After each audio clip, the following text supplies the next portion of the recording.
Año 1982.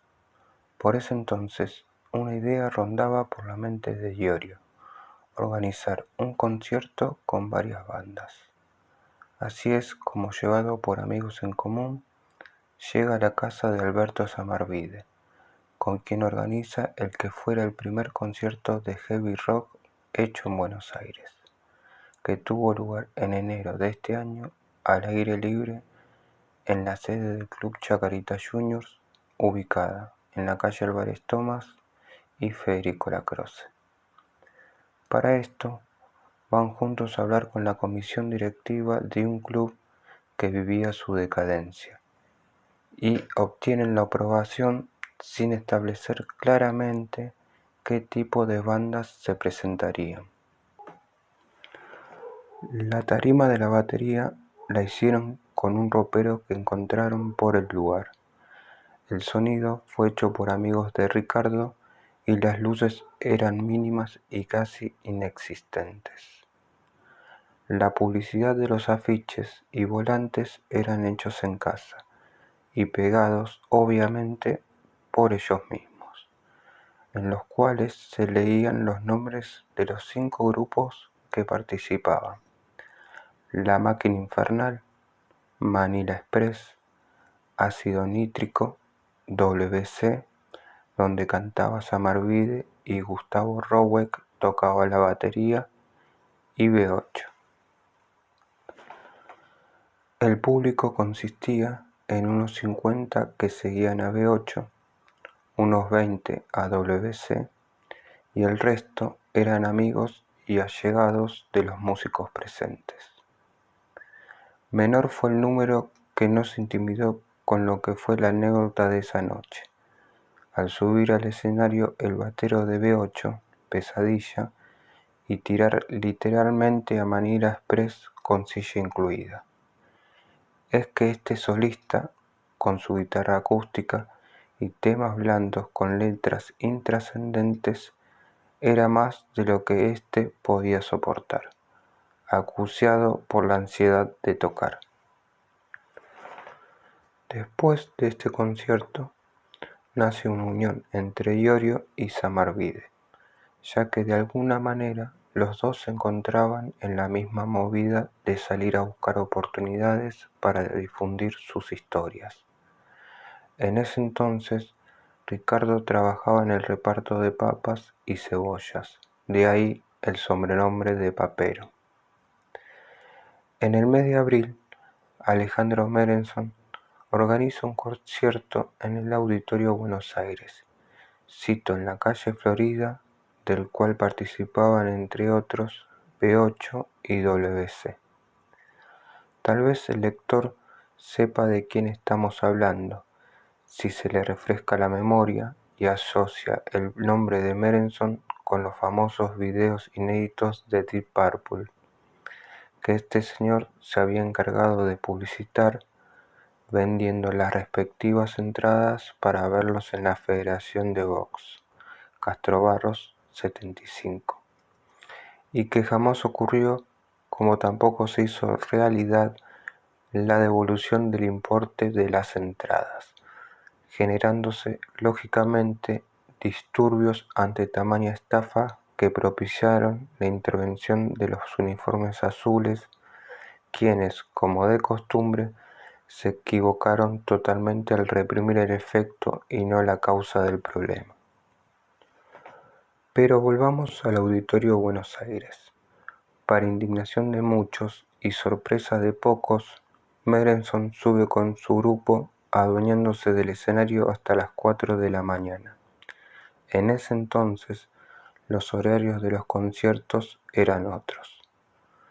Luego se presenta WC y finalmente B8 sube a tocar alrededor de las 6 de la mañana, cuando ya quedaba muy poca gente, pues cabe recordar que B8 era un grupo de los suburbios de Caseros y zonas aledañas, y en esos tiempos que se vivían con estado de sitio declarado, ya eran escasos los pibes que podían trasladarse al pleno centro de la ciudad, y muchísimos menos los que podían quedarse hasta esa hora de la mañana. B8 solo logra hacer un par de temas antes de que corten la energía eléctrica, enterándose de esa manera que todo había terminado, pues, a pesar de haberles hecho vender 50 entradas a cada grupo y de tener que saldar ciertas cuentas, Merenson había desaparecido con el monto de las entradas, algo que fuera una constante a lo largo de la historia de B8. Ya en WC existían roces entre el guitarrista y Sam Arvide, ocasionados por las diferencias musicales e interpretativas de cada uno.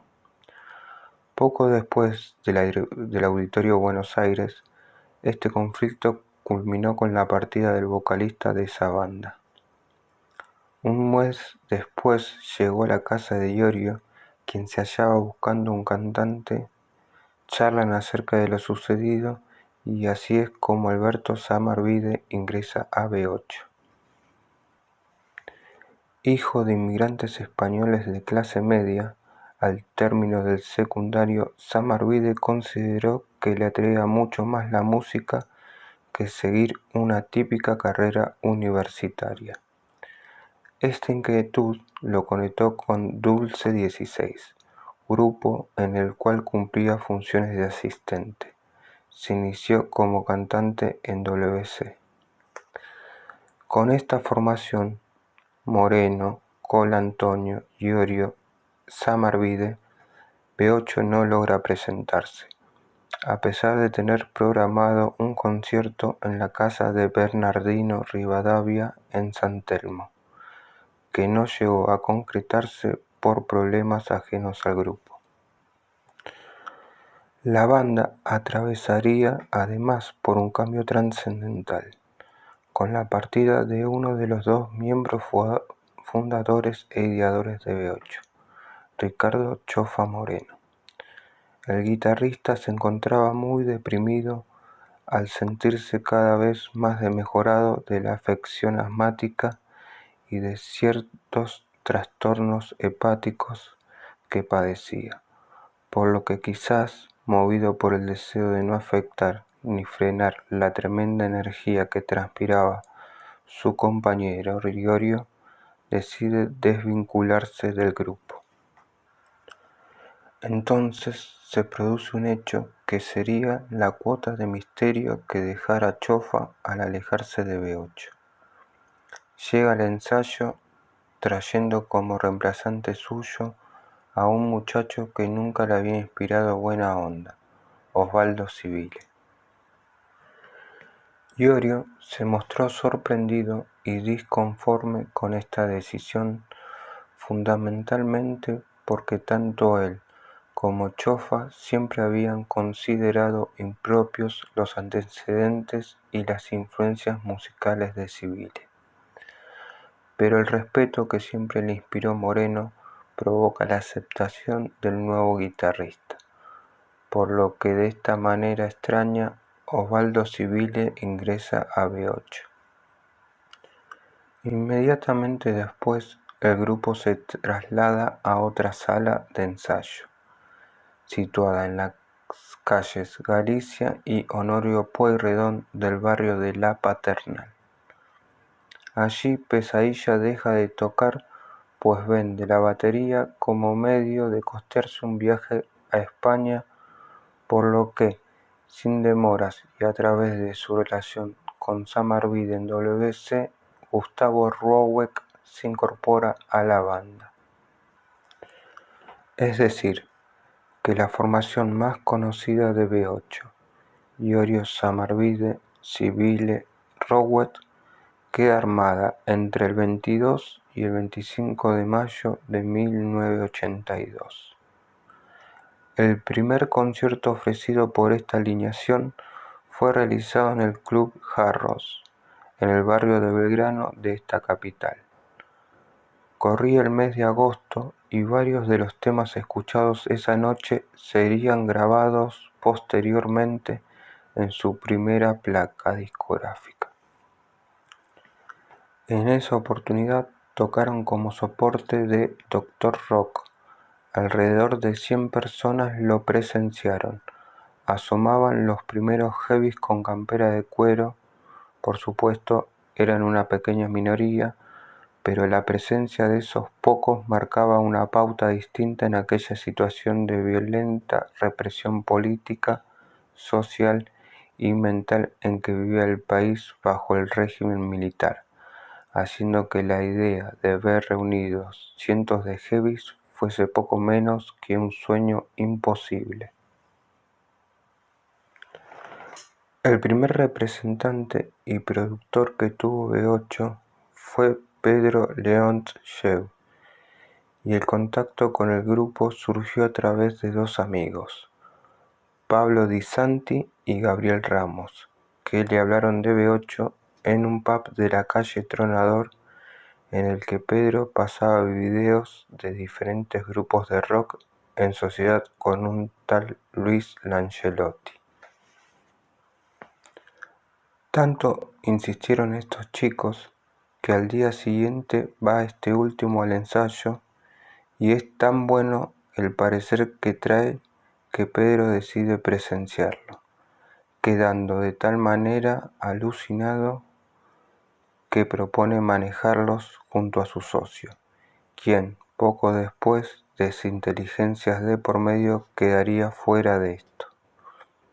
A pesar de no moverse en el ambiente y de carecer con sus 19 años de toda experiencia en lo que al trabajo de manager se refiere, Pedro encara su tarea con muchísimo entusiasmo y verdadera dedicación.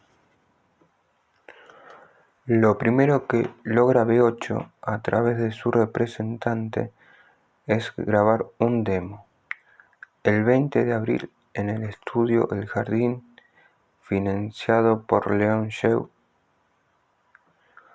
grabado en 6 horas bajo la operación técnica de Ernesto Soca, el demo incluía los siguientes 7 temas: Muy cansado estoy, Tiempos metálicos en una versión que más tarde fuera pulida, Maligno, jamás editado, Hiena de metal, Destrucción, Parcas sangrientas y Voy a enloquecer. Para el mes de septiembre se presentan en la Sociedad Italiana de Morón, organizado por un grupo de chicos de una escuela de esa zona, y con la actuación de 3 bandas como soporte: Nexus, rock sinfónico, Muerte Civil, punk y Anti-Todo, grupo punk cuya guitarra estaba a cargo del polaco, quienes años más tarde se desempeñaría como bajista del grupo Los Violadores. B8 sentía que tenía más comunión con los punk que con un grupo folk, jazzero o stone.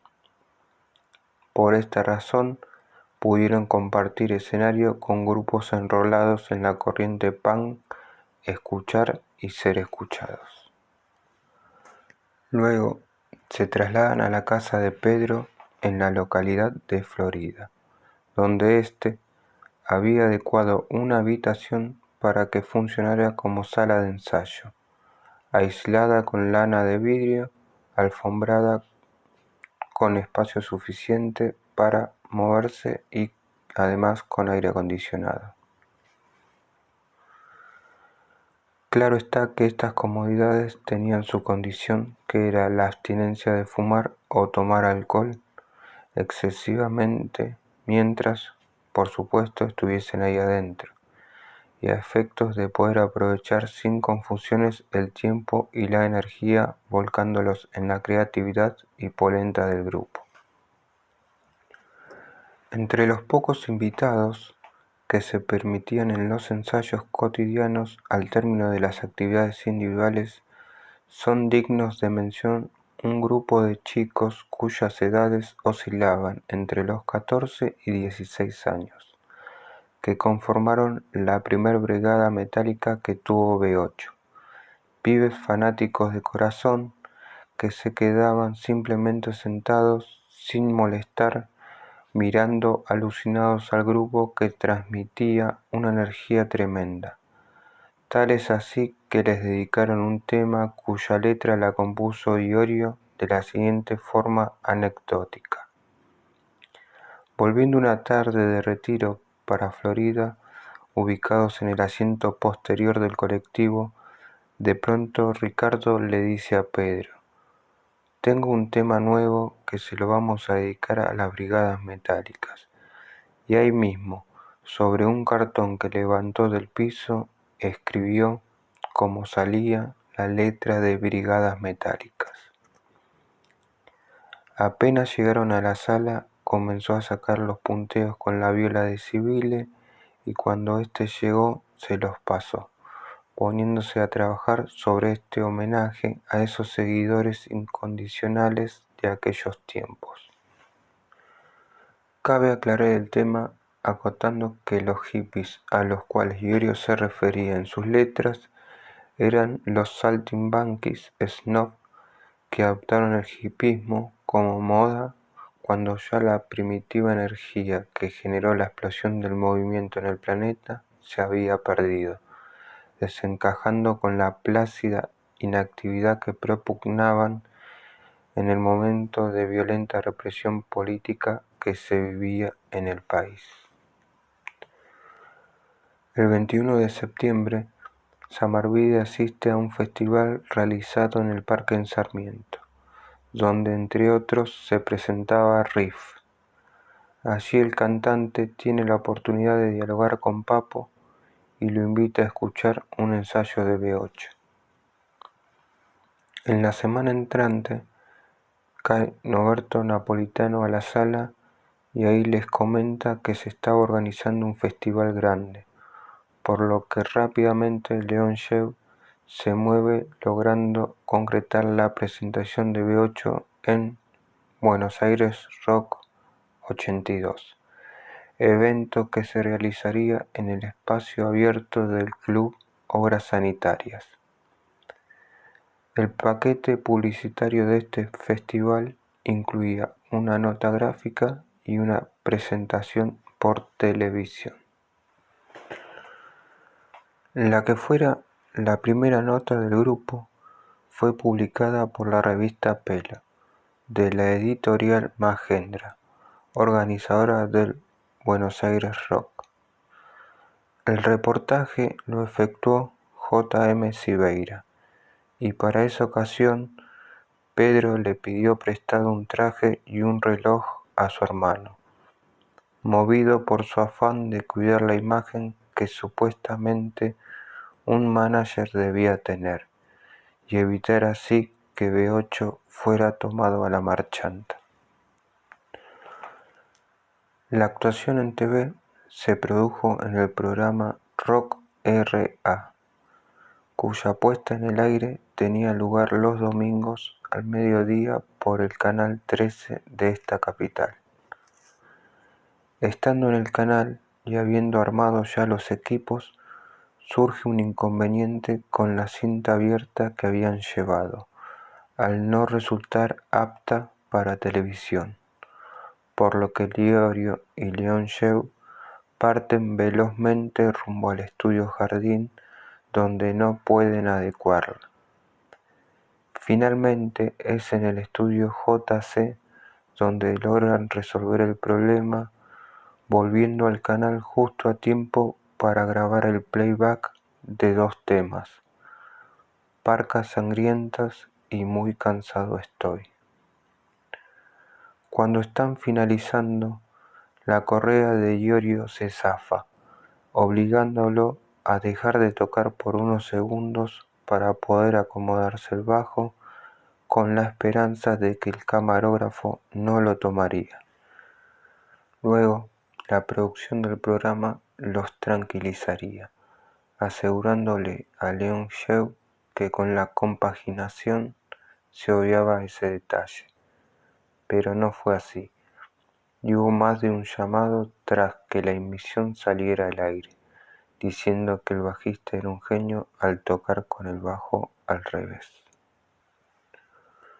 Claro, en ese momento no se tenía mucha conciencia de lo que era un playback, pero esto sirvió como anécdota humorística y así quedó en el recuerdo del grupo.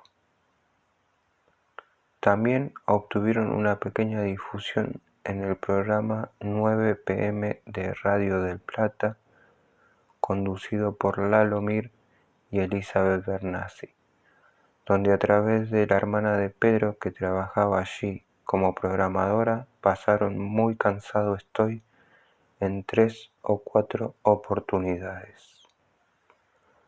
Acercándose la inauguración del Festival Buenos Aires Rock 82, que se desarrollaría durante los 4 sábados del mes de noviembre, la organización del mismo llevó a cabo una fiesta en honor a todos los músicos que participarían del evento, el sábado 30 de octubre en un famoso hotel del centro. Pero las palabras fiesta y honor no caben en esta historia al ocurrir un hecho tan indignante que incita a pensar en las bajezas y suciedades dominantes en el siniestro marco paramusical al que B8 molestó desde siempre. Ubiquémonos entonces en aquella noche en la que el grupo, junto a Pedro, llegaron al hotel. La vereda del mismo se hallaba cubierta por unas 60 personas entre músicos, representantes y periodistas. Unos 3 metros antes de la puerta de entrada, Leontjev se separa al ver a su hermano Kiri, y los B8 se quedan conversando con el baterista del legendario grupo Espíritu, Rodolfo Mesina. En eso se acercan 4 personas, de esas que uno puede percibir el uniforme aunque no lo lleven puesto, y al pasar por al lado de Pedro, éste logra escuchar una frase muy sugerente: ahí están, son 5.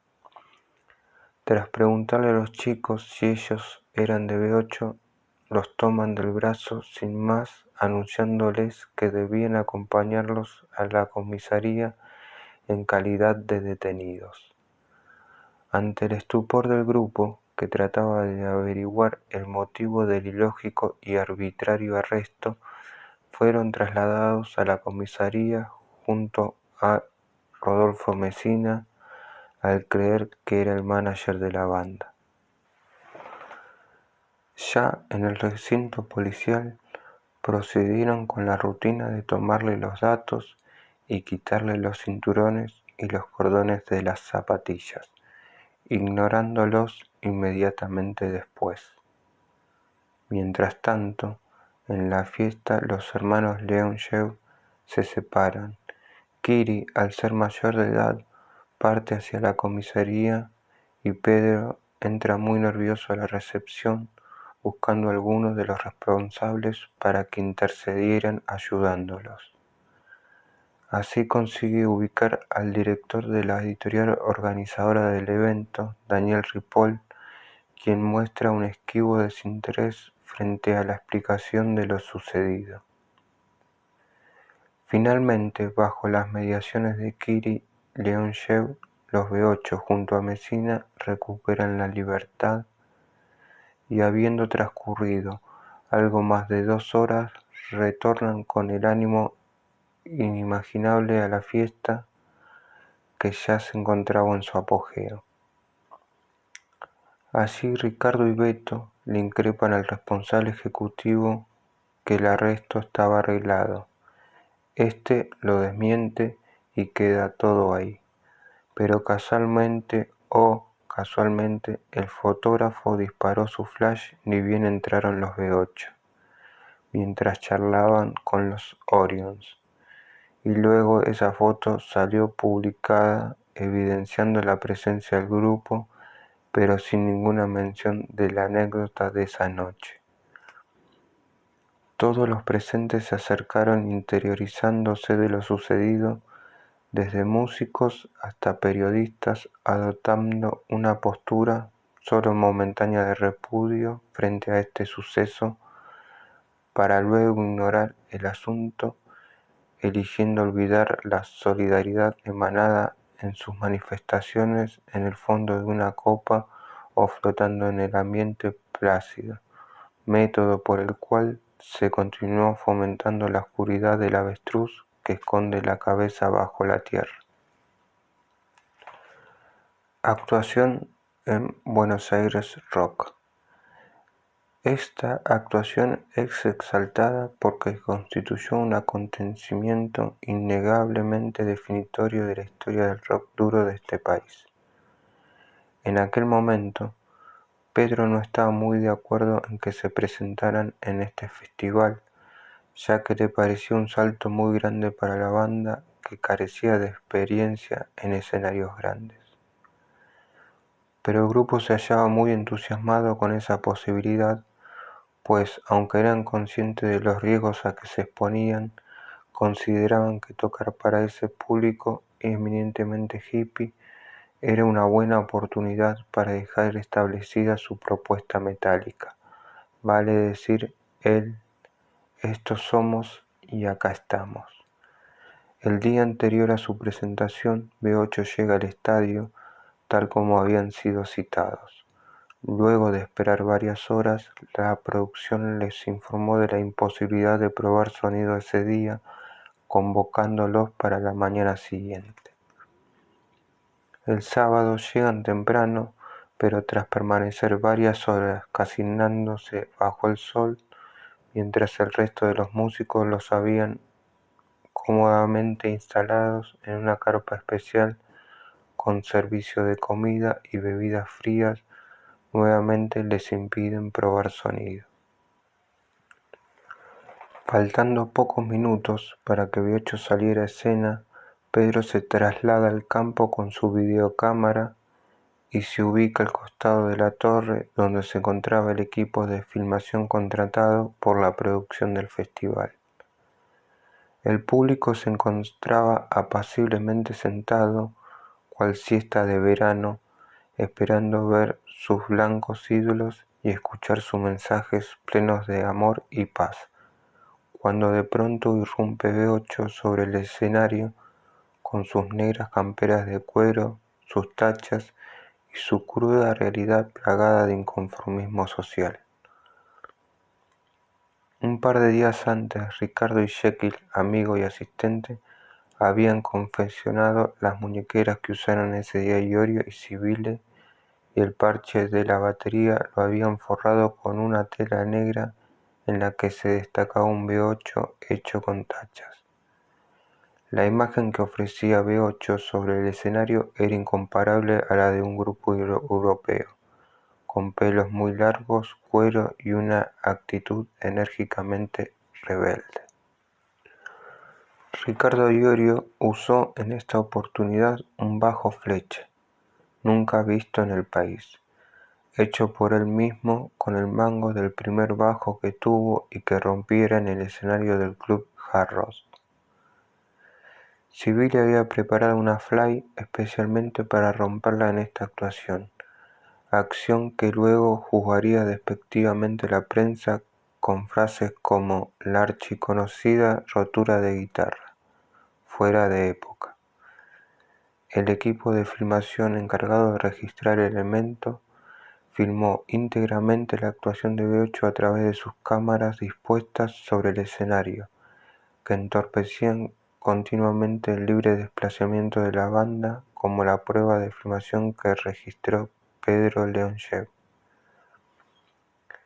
Sin embargo, no pudiendo excluirlo por la conmoción que su actuación produjo, B8 aparece en la película de Buenos Aires Rock en una pequeña serie de imágenes detenidas como si fueran diapositivas. Estando por terminar el show, Papo ingresa al campo provocando que la gente ubicada en la parte posterior del mismo comenzara a vivarlo bajo el grito «¡Dale, Papo!». Esto es cizañosamente desparramado por la prensa al publicar un comentario en el cual decían que las personas presentes le habían dado la espalda a B8 por Papo.